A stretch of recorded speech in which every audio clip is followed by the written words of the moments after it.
my pleasure to see such a crowd, and people are still trickling in. I'm Reinhard Madlener. I have the pleasure and honor to chair this second dual-plenary session on understanding individual and collective energy consumer behavior. I have not seen many such parallel or dual-plenary sessions at IE conferences, so all the more I'm pleased. If you see at the bottom, this is a slide I put together that shows you the experimental economics lab we have in Aachen. I'm from RWTH Aachen University, and I'm director of an institute called Future Energy Consumer Needs and Behavior. And this was established 11 years ago, and so we take it seriously to better understand the consumer and the households. And also, the other slide on the left-hand side shows you an adoption curve. That's just a reminder. We are all different. There is heterogeneity. And just understanding the average consumer may or may not be good enough. We're also no machines, so how rational are we? And the two students you see on the right bottom picture, that's two PhD candidates. One worked on preferences for alternative fuel vehicles, and the other one on preferences for residential heating systems. So we have been into this for a while. And most of you were trained as economists, neoclassical economists, and as neoclassical economists, we like to think about the decision makers as perfectly rational optimizers, always making rational choices because we have sufficient information, and then we study our markets, get the prices right. We understand and like to study strategic behavior, maybe estimating elasticities with nice econometric models, and so forth. But over the last 40 years, behavioral economics, which is closely related to neuroeconomics and to experimental economics, has been developed a lot further, and sooner or later now it trickles into the energy economics domain, which I think is really fruitful and helps us to better understand the homo oeconomicus, which might be a homo psychologicus, right? And today we want to discuss some of these needs and behavior of energy consumers and also prosumers. There were several presentations at this conference already. I noticed about the prosumer households, i.e. households that become active as producers of energy, and they may or may not self-supply or feed in the energy they don't need themselves into the system. And it's good to understand that both at the aggregate and the individual level, this behavior. Now, some of the topics we would like to address and to discuss is, do consumers really understand the price incentives given? Is it good enough as a signal? Elasticities, especially about electricity, tend to be notoriously low. How effective and paternalistic are so-called non-price mechanisms? Maybe many of you have heard about nudging and nudges, these low-cost persuasion strategies that some have criticized as being paternalistic. And how far off is actually the engineering type calculations, thinking about humans and households like machines from the actual consumer energy use that we experience in the real world? How to resolve the well-documented misalignment between energy behavior and environmental values of consumers. A lot of the nudging research has tried to improve energy policies and environmental policies.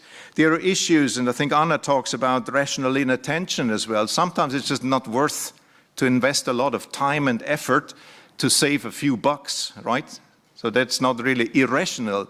We may or may not have the information, but it might just not be worth. So is there really market failure that we can try to eliminate or improve on? Or are people rational, but we have not seen the full picture?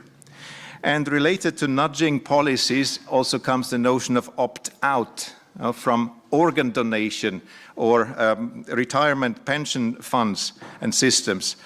We know that many people are willing to stay in a system. So in many countries there is an undersupply of organs because people don't sign up for it.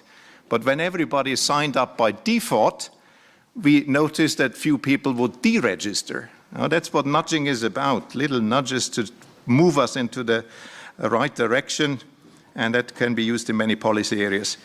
And how does consumer-centric energy business. That's what our third speaker then will talk about from one of the largest European energy companies, E.ON. How will such consumer-centric energy business will look like, and how does the marketing effort look like? She will also talk about some in-house research being done, and I'm sure it also leads to big data analytics. What about the alignment with the development of the required infrastructure investments? Cool, smart business models with nice new products and services sounds attractive. But I see also the hardware and software investment needs in the background. And finally, is there a way to align sustainable energy consumer behavior and the new business models? And what about welfare implications? Can we also align social welfare-oriented policy with the business strategies of the future in the energy domain? I managed to invite three distinguished speakers, and the organizers of this conference asked me, Reinhard, could you make sure that maybe at least one female is on the panel? And I said, I'll try. And as you see, it's 100% female panel. This is quite something. And I'm so happy because I have been a member of the IE for 25 years. So it's my silver jubilee, and I celebrate with these three panelists. One is supposed to be focusing mostly on the research, behavioral and energy economics research. That's Anna Alberini. She's a professor at the University of Maryland, College Park, and the Department of Agriculture and Resource Economics. Her background is in environmental and energy economics. She specializes, just like me, for a long time. We both had this focus on econometrics of residential energy demand, but she also looks at other things, including health and safety issues, non-market valuation. Then we have Marilyn Brown, to many of you, especially from the US, a well-known figure. She has had many places throughout her career, very distinguished career, from Oak Ridge National Lab to Tennessee Valley Authority and so on. Look up her CV yourself. She's currently a Regents and Brooke Byers Professor at the School of Public Policy, Georgia Institute of Technology in Atlanta, Georgia. And she will primarily address energy efficiency gap and energy policy matters. And she has a background in behavioral-based modeling of energy and climate policy, and a lot of experience with policy advice to high-ranking bodies, maybe even governments. And finally, Christina Roddick is a head of the Global Customer and Market Insights Group at E.ON SE in Essen in Germany.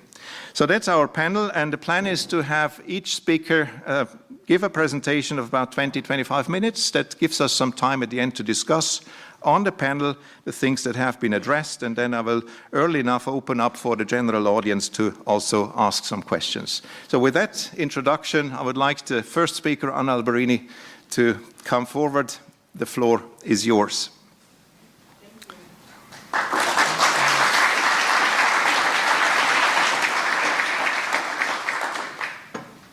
I'm going to go first only for alphabetical reasons.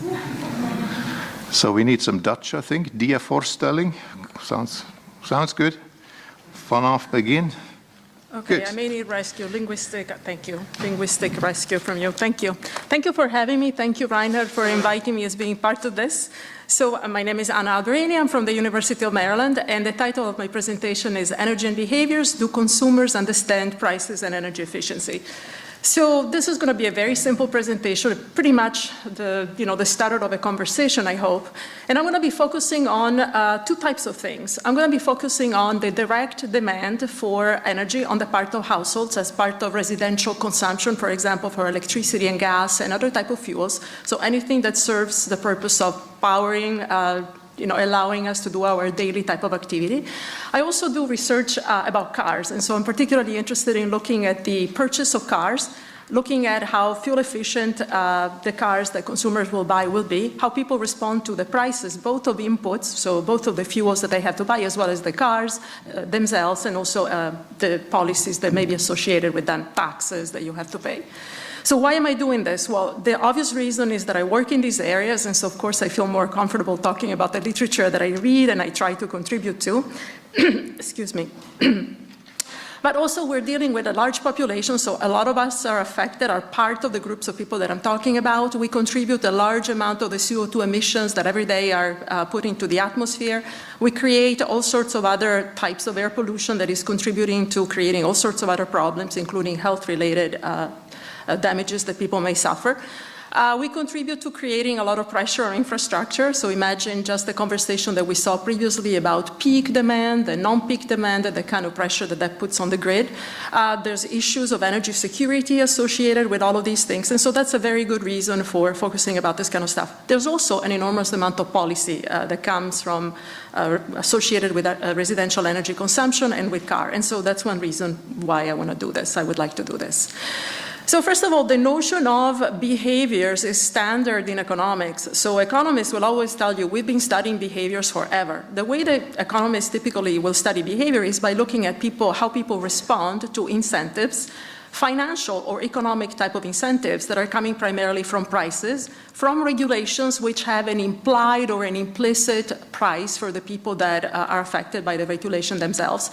And they are created by policy and markets. And so we're talking about, prices, the price of electricity, the price of gas, the price of gasoline or diesel when you're going to refuel your car. We're also talking about the prices of the durables that use this kind of input. So we're talking about the refrigerators, the heating system, the different cars that you may have.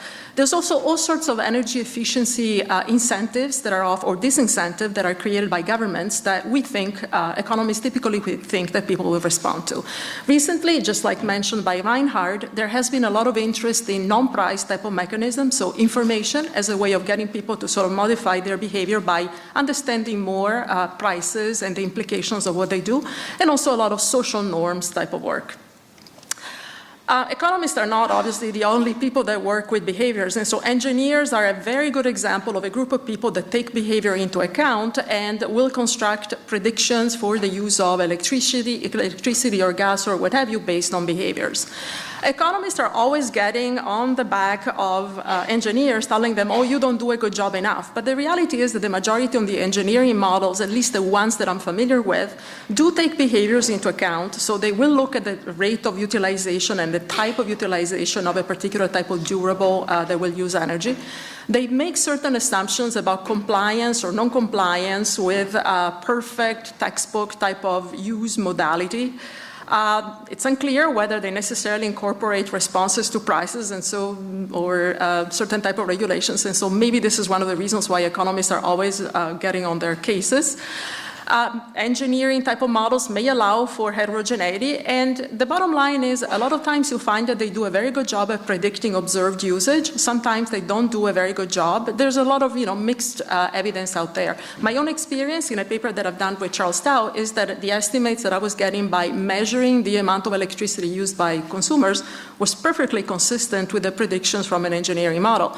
But there's some other evidence out there. So Meredith Fowley, for example, and her co-authors, they find that when you engage in large updates or upgrades of the insulation structure of a dwelling, especially in poor families in Wisconsin, I think it was, or Michigan, it turns out that the engineers had totally overstated the savings in energy inputs that were effectively realized.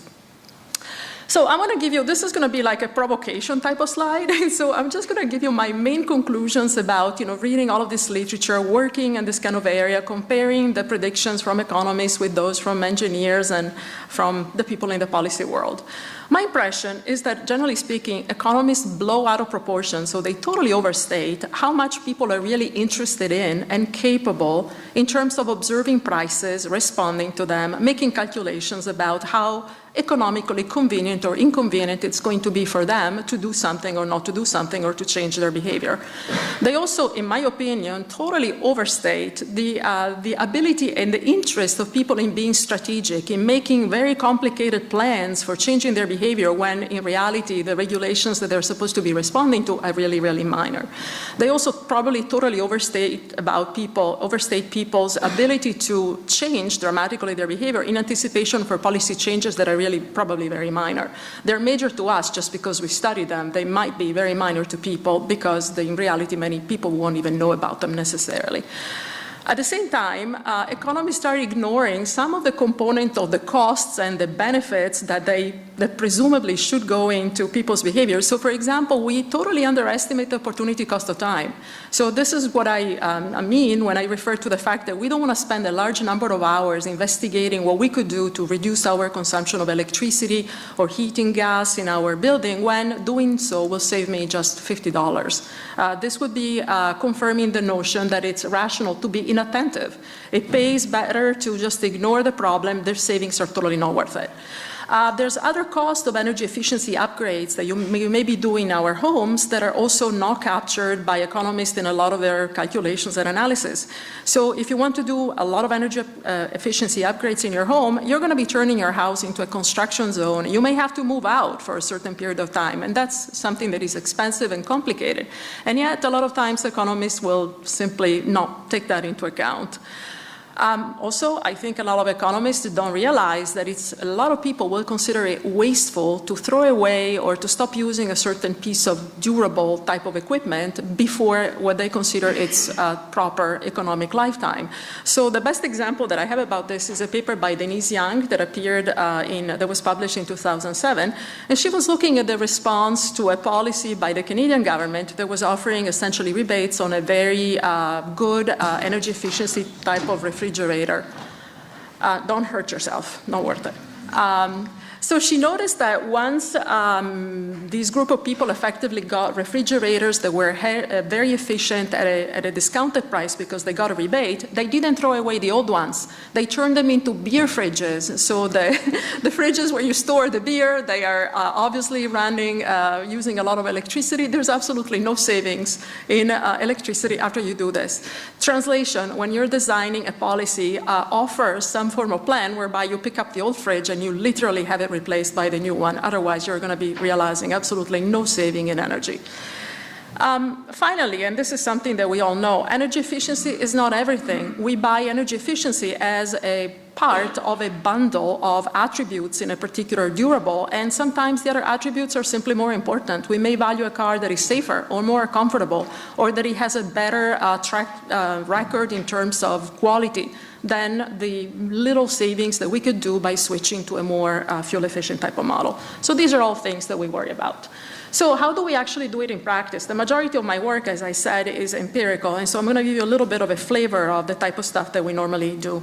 So first of all, whenever we're interested in looking at the responsiveness to price, we do so because we're either analyzing the potential impact of a carbon tax, for example, or we're looking at how the consumer will suffer or benefit from a possible change in the supply structure of the system, and so forth. And so we really need to estimate a demand function. The demand function will be stated as quantity being a function of price. I know that I don't need to explain this because you guys are not undergraduates in Economics 101, but it's actually not that simple in practice. So in practice, we need to gather data that are coming from either different individuals or different entities or different countries or different continents and have sufficient variation over time or across the people, or better yet, both, so that I can actually trace out that function.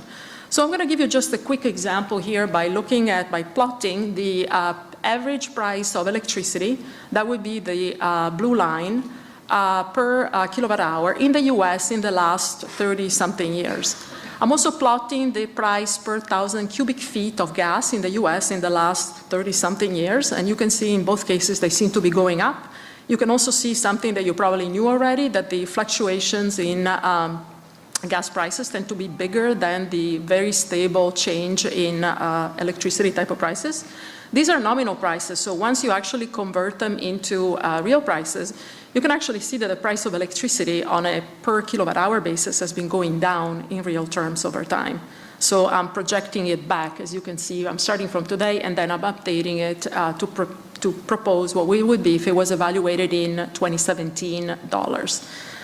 So the other thing is that actually converting natural gas prices into real type of dollars is actually amplifying the fluctuations up and down that you guys are probably fairly comfortable with are typical of gas prices. So this is giving you an idea that there might be out there sufficient variation in prices. You can actually fit a nice demand function if you had the right data. But just you wait and see. So wait and see, because when you're working with certain type of data, especially micro data, where you're using really consumer level type of information, you're collecting data from a family, you may collect it at the monthly level, at the hourly level, at the weekly level, and this kind of stuff. It turns out that price is not that easy to impute. It's not that easy to understand how that works. So in a lot of places, in the US, for example, we have increasing block pricing, which looks like this. So it looks like, when you're consuming up to a certain quantity, which in this completely fictional type of picture is 700 kilowatt hours a month, you're going to be facing a certain price per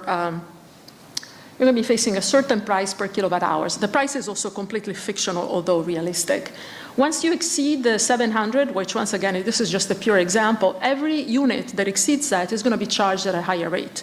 So if you had to calculate the average price that you're consuming at the end of the month, it's going to have this particular type of shape. So the bottom line is that you're choosing simultaneously how much you consume and how much the price per unit is going to be. If and only if you are a completely educated, rational consumer that knows perfectly how much to consume and how much you actually will be paying for it. Because what I hold is that the majority of people really don't know that. They get very confused, and there is some evidence that I will discuss in just about a minute that indicates that that's probably the case. So going back, so there are some econometric issues associated with the situation, which I will not talk about today, because if I do, we will be here until tomorrow afternoon. There's also other type of measurement errors that we need to deal with. The idea is that, we think that people should be responding to the prices that are published by the utility. We don't really know if they are. To the extent that this is not the case, I'm creating a measurement error when I'm imputing the true prices and people don't really know what they are, or they're responding to something else. There's also an issue of whether estimating a demand function, when the prices are increasing or decreasing or going up and down. I think I saw Hillard Huntington in the audience somewhere. Hey, there you are. Hi. I actually always refer to one of your papers in which you are. It's dangerous. Very dangerous. I'm prone to injuries, and I'm a very risk-loving person. I always refer to one of your papers in terms of looking at whether the conditions in which I'm estimating the demand function will actually make a difference. So I want to get back to the issue of people being rational. People are really understanding the particular type of price that they're facing in my next slide. So I'm referring to a paper by Koichiro Ito that came out in the American Economic Review in 2014. In this particular paper, he works with a part of the country that is very notorious. That would be Orange County. So all of those reality TV shows that you guys may or may not see, they happen in this place. In this particular county, for historical reason, neighborhoods that were very similar with respect to everything, people, houses, infrastructure, just about everything, were divided into the territories of two different utilities. These two different utilities applied block pricing, so the type that we seen just a second ago, but they changed it by different amounts at different times. And so he's using this kind of variability to sort of exploit a little natural experiment in which people that are very similar are facing different type of changes and different intensity of the price increase in the cost of electricity pretty much roughly at the same time. So if we're rational, if people are rational, economic theory will predict that you should have a lot of bunching at the points where you're switching from one block to the next. So remember my fictional picture from before. This is the cutoff between two blocks. You would have a lot of people bunching up there because they're really trying to save money, and they may make some mistakes and barely miss the mark, but they should be roughly there. So you should have a lot of bunching. But what he finds, collecting the data from this particular place, is that there is absolutely no bunching. So the two graphs that I've shown here are taken straight from his paper, and they're really showing you that they're really doing a histogram of the reported consumption by the various families. The vertical lines that you see are supposed to be the cutoffs between one block and the next. They have more than just one block. There's absolutely no bunching, suggesting that people are not responding to marginal prices like economic theory will dictate. They're responding to something else. And in fact, it comes to the conclusion that they're responding to the average price. And once you have average price in the model, adding the marginal price doesn't work. It also comes to a more dangerous conclusion than that. And the more dangerous conclusion is that when you have people that are responding to average price as opposed to the marginal price, people actually consume more than they would have if they had responded to marginal price. And that's a big problem because the reason for introducing this kind of pricing, this kind of block pricing, which, oops, I'm going to show you one more time, is to induce conservation, to penalize people that consume a lot so that they consume less. Apparently, this is a potentially dangerous, even more potentially dangerous than Hillary Clinton in the audience type of policy. I'm going to give you another example that comes from my own research. So I recently started a research project that collects data from households in Ukraine. You guys probably know that Ukraine in 2014 started they were the receiving end of a conflict with Russia. And so because of that, and for a number of other reasons, the prices of the utilities, and so we're talking about the price of electricity and natural gas, skyrocketed immensely. You can see that in this picture, which shows you the profile starting from January 2013 all the way to April 2017. We're just about here. So in April 2015, there was an enormous increase in the prices. And so the price of electricity increased quite a lot, so that over this period, it actually went up by some 270%. But the price of gas, you can see that it goes up first at the beginning. For 1 month, it goes up by 300%, it triples. Then in the summer months, when people actually consume less and maybe they don't notice as much, it goes up by 7 times with respect to where it started from. And then it goes back a little bit down again for the next winter, where the consumers get a better price, and then it goes up again. Okay, so with a massive price increase like this, you would imagine that a rational consumer would be cutting on consumption dramatically. But the reality is that we found very, very little change in the consumption of gas that they did. Why was that? The response was very limited. The elasticity was 14%. And why is that? Well, probably because these people were consuming very little to start with. So no matter how much you penalize them with bigger prices, there's only so much they can do.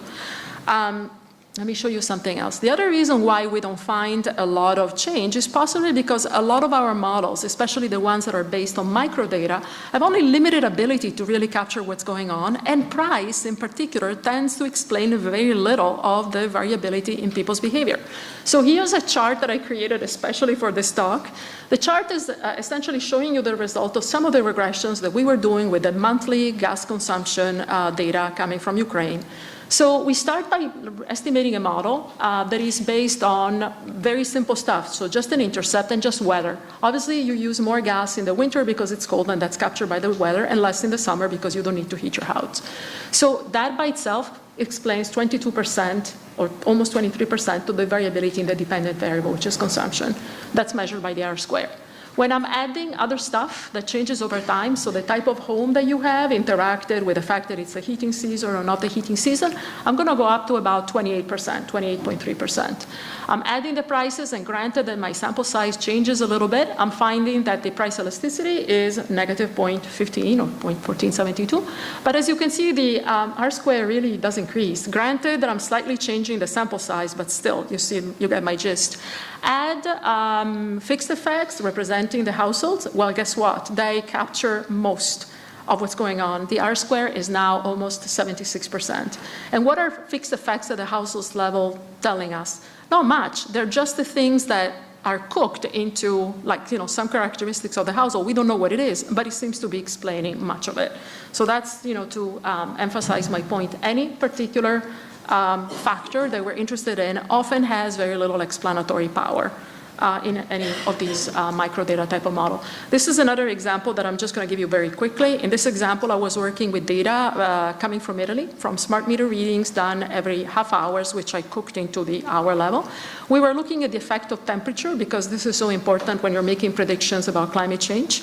And I was trying to break down the contribution of characteristics of the household interacted with the hour of the day, the time of the year, the month, blah, blah, blah, blah, blah, versus other things, including whether it's dark or light, so that you need to turn the light on or you can turn it off, and heat, or temperature more than heat. And as you can see, temperature actually explains such a tiny proportion of all of the consumption. I was almost fainting when I saw that.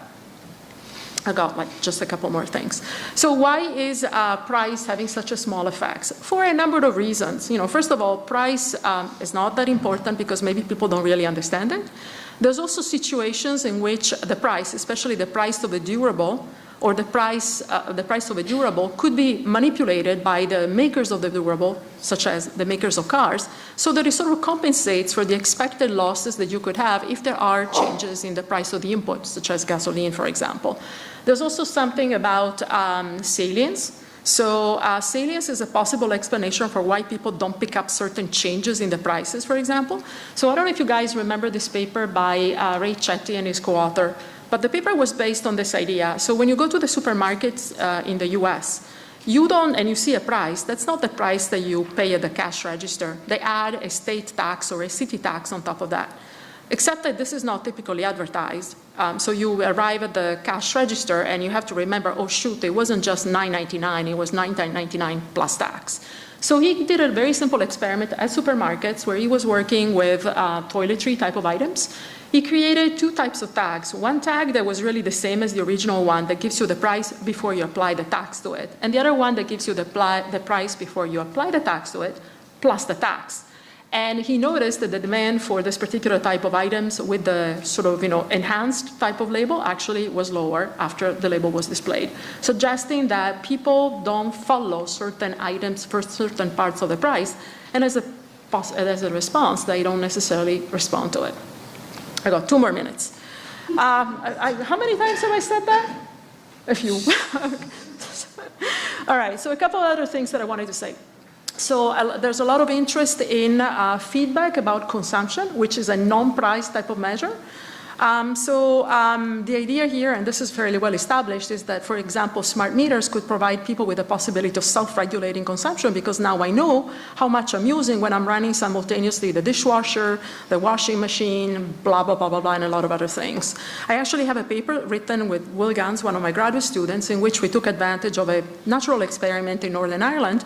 And we found that at least for the people that prepay their electricity, so the people that are probably fairly conscientious about watching how much they use, or else the electricity is going to run out in the middle of the shower, and then the water is going to turn cold, at least for these people, depending on the window of time that I was working with, the reduction in consumption was between 10 and 17%, which is pretty significant, after this new smart meter system was made available to them. There's also quite a bit of research on norms. So norms are essentially telling you you're doing better than your neighbor, you're doing worse than your neighbor, you got to do better, and see what the response is. So Hunt Alcott is the one that does papers on this, and he actually has different versions of sort of the same study. It turns out that actually the effects of these norms, like telling you how well you're doing compared to the neighbors, can be fairly long-lasting. So even after the experiment in which you received feedback about this is terminated, apparently people have retained their habits, or at least they've made some investments in energy efficiency that don't go away. Okay, now comes the fun part of the talk, for which I'm claiming another 2 minutes. What is behavioral economics? Okay, so shall I say this and then stop? Okay. Okay. What is behavioral economics? Okay, so behavioral economics raises the question whether, of course, people are really just maximizing utility or profits, or there's something else going on when they make decisions. So it holds that a lot of decisions could be altered, could be changed by the state of mind or even the physical condition that a person is in. And probably the best example is some piece of advice that they have given me. Don't go grocery shopping when you're hungry, because you're just going to buy everything. Go after dinner, because that way you're just going to buy things that are good for you, healthy, and so forth. So briefly speaking, it divides into a number of different strands, and possibly one of the most interesting one is the heuristics. The heuristics are just ways in which people cook up decisions, type of algorithms, whenever they have to make a rather important decision. So because I'm really due to finish in 1 minute now, I'm just going to tell you very briefly about how important behavioral economics is. I'm really almost done. So there's a paper that I like immensely by Megan Bussey and her co-authors, and they look at the importance or the impact of weather on car purchases. So what they find is in days of nice weather, when it's nice and warmer than the average, people buy more convertibles, cabriolets. People buy more SUVs, so sports utility vehicles, after a big snowstorm, possibly because this is just so into their heads. So what are possible explanations of this? One of them is what we call availability heuristic. So if you have to make a projection about the future utility that you're going to be getting for something, the best way that you're going to make it is by looking at what happens recently. And so the utility that you may have from a sport utility vehicle is what happened when you didn't have it and there was a huge snowstorm. But, and this is really my final slide, but I want to raise this question. So that's great, but how practical and how important is that from the point of view of policy? It's wonderful to know that people like to buy convertibles on nice days and then they go and buy SUVs on snowy days. But is that going to make a dent on policy? Is that going to make a dent on emissions? Or is that going to make a dent on anything else? And this is where I'll really stop and get out of here. Thank you.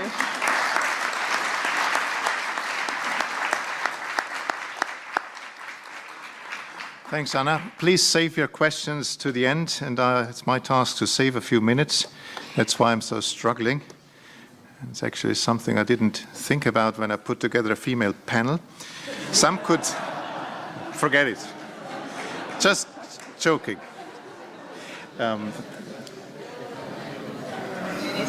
That's yours, right? No, that's the...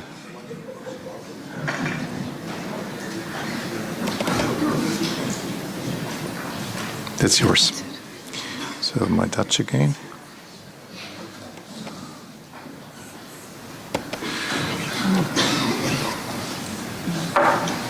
Okay, great. Be short. Okay. Thank you, Reinhard. Thank you very much for the opportunity to come and talk to you about behavioral economics. I myself am not an economist, but I have been doing something very akin to behavioral economics for more than 40 years. So I'm going to start back from the 1970s when I first got my dissertation and did that with some survey data on innovation, diffusion, and adoption of energy efficient technologies through the 80s when I was doing research for the National Science Foundation on household energy consumption and adoption of energy-efficient devices. And then in the 90s, I went to Oak Ridge National Laboratory, where I ran the energy efficiency, renewable energy, and grid program. And so I was interested in the same sorts of questions, but more from a perspective of technology needs in order to further the role of efficiency. And then to the Tennessee Valley Authority, where for 8 years I was a regulator, and there I was running energy efficiency programs. That is, I was authorizing the utility that serves 7 states in the United States to spend on particular investments to try to promote greater energy efficiency purchases within the Valley. And then now at Georgia Tech in the School of Public Policy, I'm trying to put it all together and reflect on what it means for public policy, not just in the United States, but of course globally as we try to achieve deep decarbonization goals.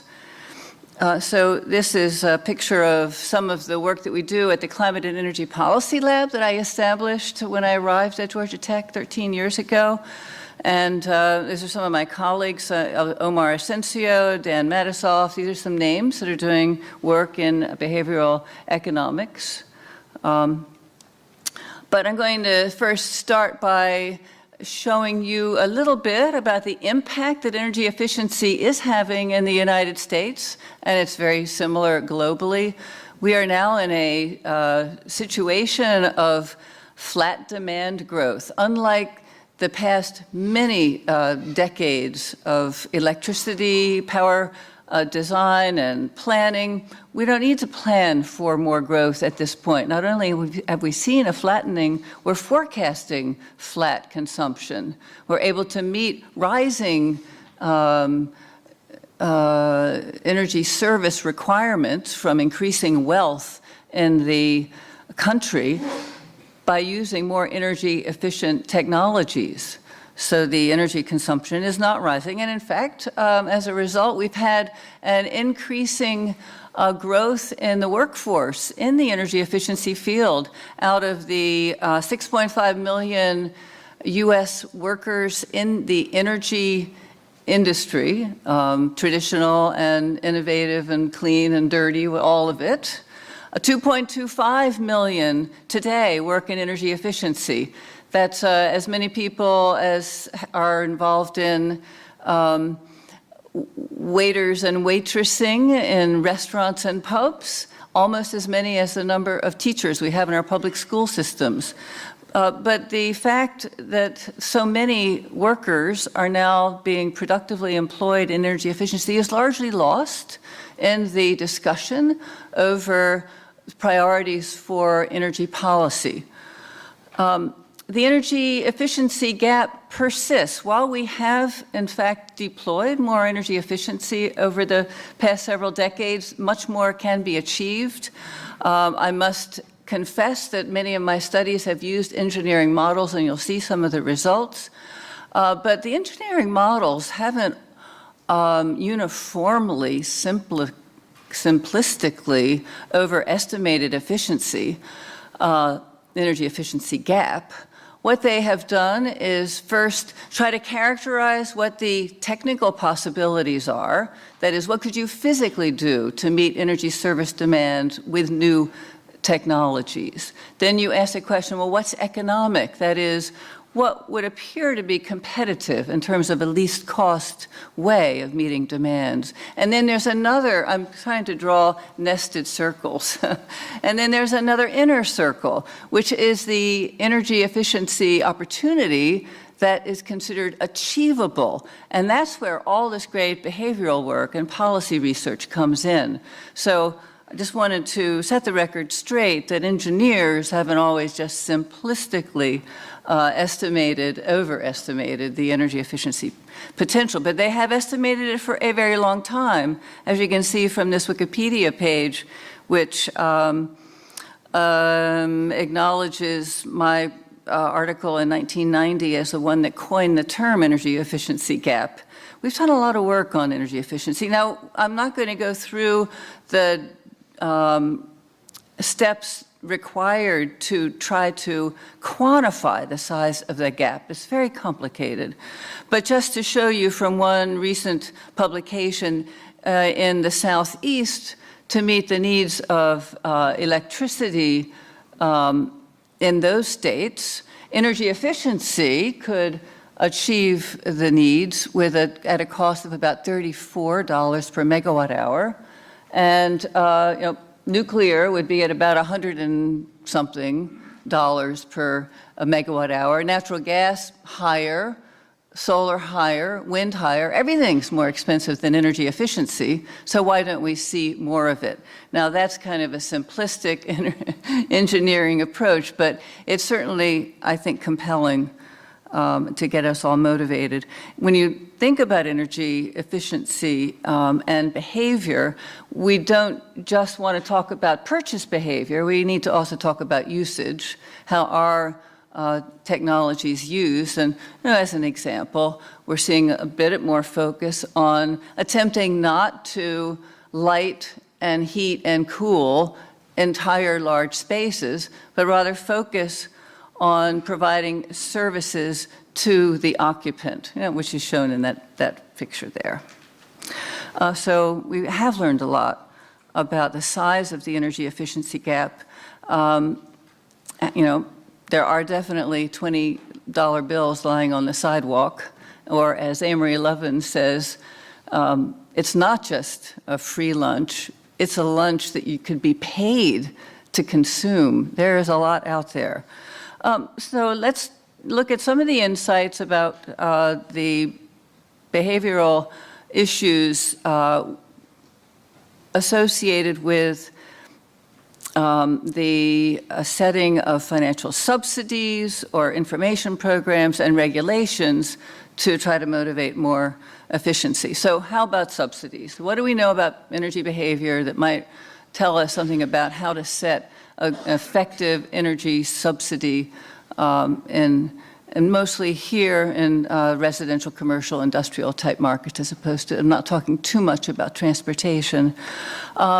So while financial subsidies can promote energy efficiency, they're not a panacea. And one of the reasons that we can conclude that is because looking at a meta-evaluation of the impacts and effectiveness of these programs, we see a factor of 10 difference in the effectiveness of these programs and the behavioral reaction of potential participants based on so very many characteristics such as how you design the program, the way you market it. Then from the perspective of potential participants, do they trust the organization providing the program? Are there social norms? Does anybody else they know? Or are there others that are doing the same they could copy? Cognitive effort, rational inattention, environmental attitudes certainly vary. Reinhardt put the, innovation diffusion, the curve of adoption, so many different kinds of people. Time preferences, one of the favorite topics of those of you in the audience who do behavioral economics. I'm sure you touch on this. We've shown that lower discount rates cause more investment in energy efficiency, and there's loss aversion, there's habit, status quo bias, and so much more. So information programs cannot do it all for everyone. And we can't market a program to meet the needs of every subset of the population because it's politically infeasible. So we've got to figure out how to design programs that can effectively move markets, submarkets, in a viable way. So how about information? Because this is certainly one way we can market programs very pointedly to meet the needs of different subsets of the marketplace. Policies also can be put in place that provide a better value to energy efficiency investments by providing rewarding reputational value through, for instance, the LEED certification. This diagram at the bottom there shows bunching.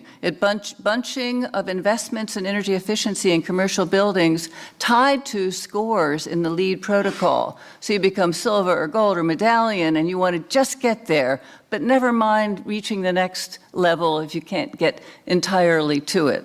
So definitely a way of valuing the investments that you're making, and also in the map there of the U.S., different states have required mandated energy benchmarking by building owners. Atlanta is the first to do this in the state of Georgia. So all commercial buildings over 100,000 now have to annually report their energy consumption. So wow, that puts a value on efficiency, and it helps provide tenants with the ability to know more about what they're buying and to barter and to negotiate their rental prices better. So these are incomplete responses too, because there are structural barriers. There are constraints and limitations that go beyond information.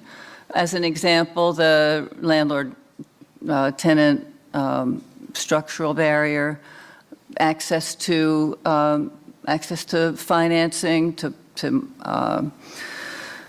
to resources, infrastructure investments, so many other structural characteristics of the marketplace that can't be penetrated or turned around just by information.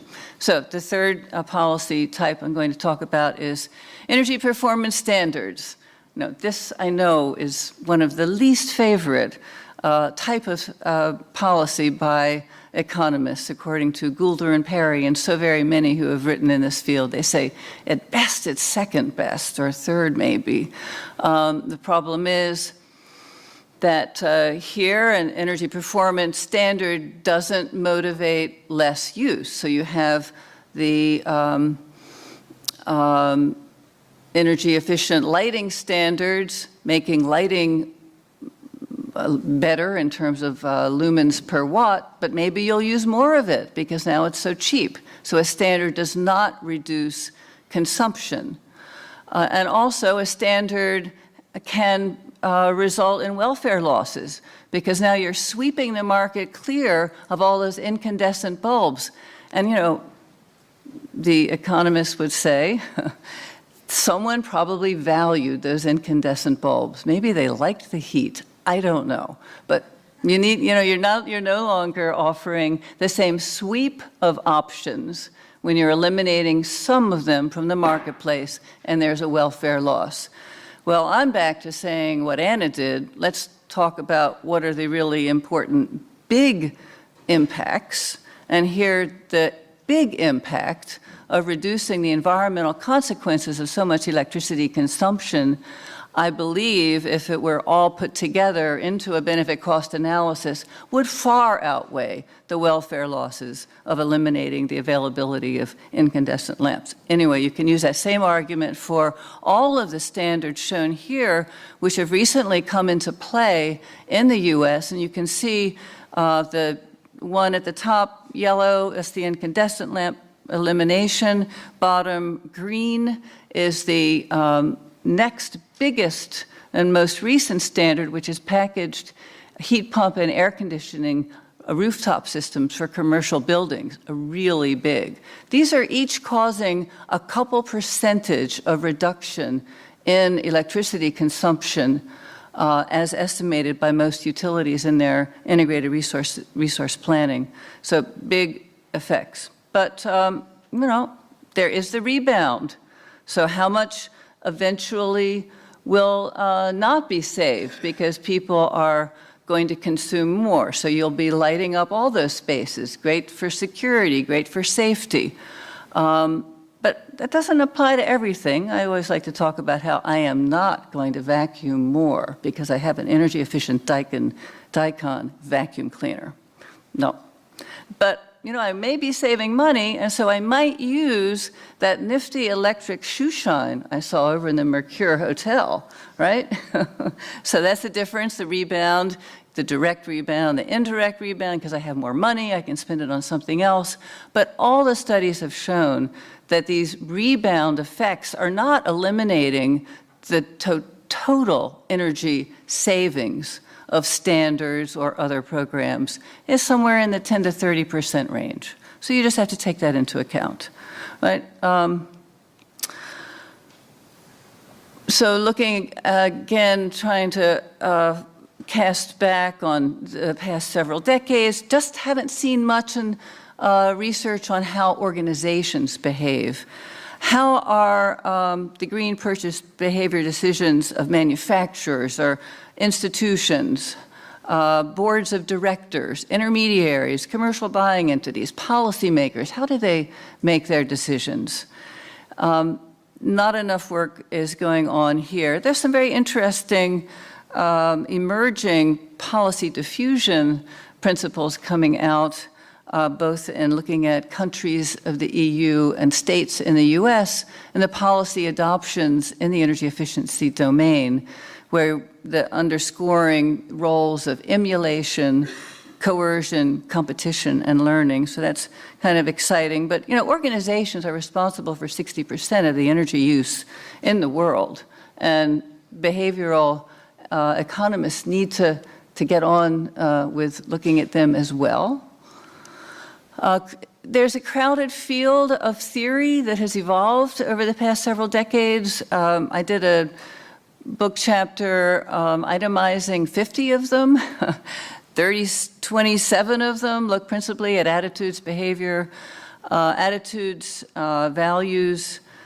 as precursors of behavior. 23 of them look at context and social norms.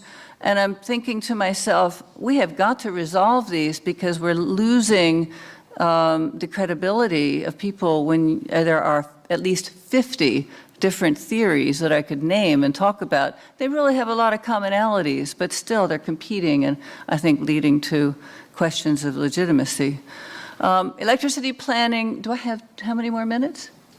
A few more, thank you. I want to turn to modeling energy efficiency, which is how I spend most of my research time these days. Most energy planning models assume an exogenous reduction of energy demand associated with a step curve of costs that has very little granularity. So, for instance, in looking at the Clean Power Plan in the United States, our big power policy that was eliminated a year ago, after much evaluation, it was looked at, for instance, by the Environmental Protection Agency, the first check there, using the Integrated Planning Model, IPM, which simply says, let's assume efficiency costs this much, take it out of the equation, and now let's plan for how we'll meet the electricity demand that remains, right? And all of these, Haiku, US Region Facets, Markau, all of them do the same, and it's just not good enough. We can do better. I like the approach that's taken by the National Energy Modeling System, which is my favorite tool. It can go through and explore complicated interrelationships by competing the demand and the supply side together.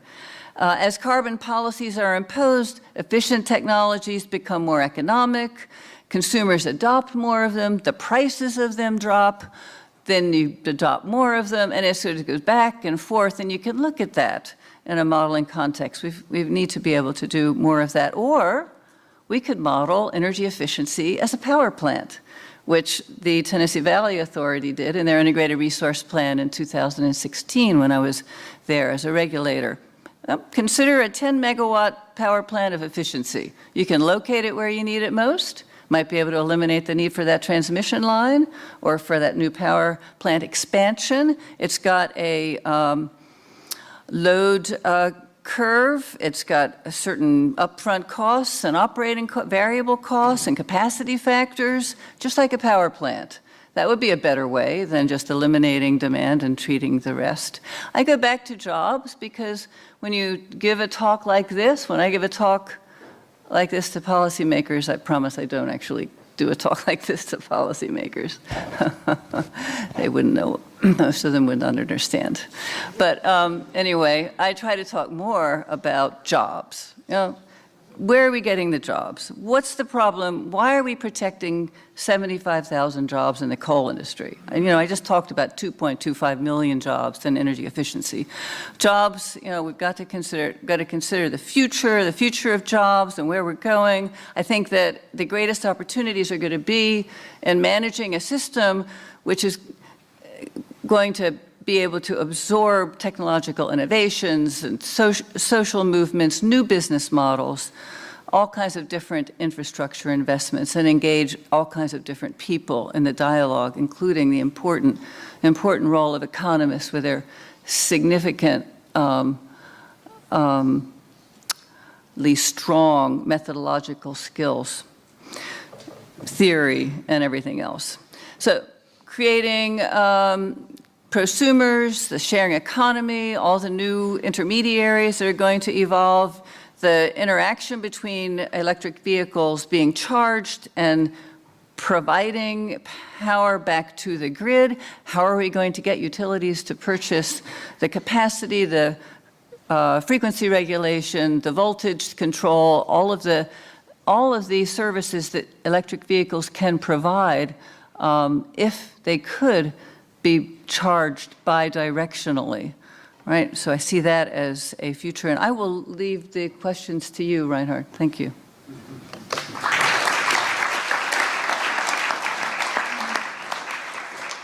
Thanks, Marilyn. We'll move on straight to the third presentation. If I manage to switch.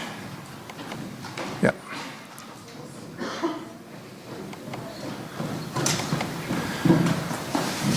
So, Christina, it's all yours. Thank you very much.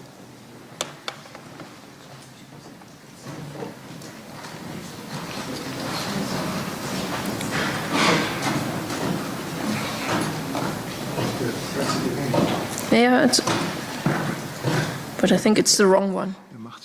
Ja, das ist die falsche Präsentation. Okay. Das ist die falsche. Ich habe die richtige. Apparently, it's the wrong version.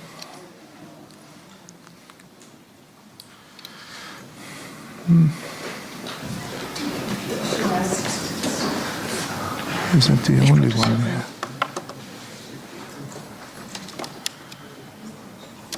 Ist hier auch nicht angekommen.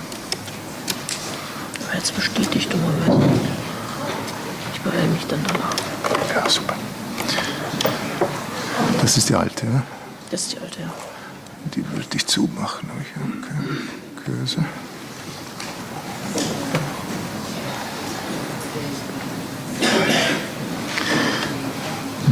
The mouse is gone.